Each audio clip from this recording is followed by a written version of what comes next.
ভারত পাকিস্তান সংঘাতকে কেন্দ্র করে এবার ফ্রান্সের রাফাল যুদ্ধবিমান নিয়ে অপপ্রচারের অভিযোগ উঠল চীনের বিরুদ্ধে। ফরাসি সামরিক ও গোয়েন্দা কর্মকর্তাদের দাবি, নিজেদের যুদ্ধবিমানের বিক্রয় বাড়ানো ও বিশ্বব্যাপী রাফাল রপ্তানির ধস নামাতে এই কাজ করছে চীনা দূতাবাসগুলো। কিন্তু অভিযোগটিকে ভিত্তিহীন ও গুজব বলে নাকচ করেছে বেইজিং।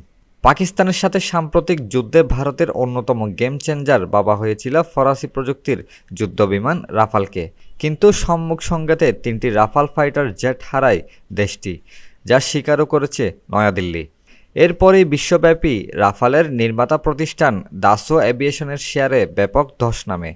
উল্টো পাল্লা দিয়ে বাড়তে থাকে রাফাল বিধ্বংসী চীনা যুদ্ধবিমান জে-10সির শেয়ার মূল্য। বার্তা সংস্থা এপির কাছে বিষয়টি জানিয়েছে নাম প্রকাশে অনিচ্ছুক এক ফরাসি সামরিক কর্মকর্তা। অভিযোগ করেন, ফ্রান্স থেকে রাফাল যুদ্ধবিমান কিনতে আগ্রহী দেশগুলোর কাছে গুজব ও অপবাদ রটাচ্ছে সেসব দেশের চীনা দূতাবাসগুলো।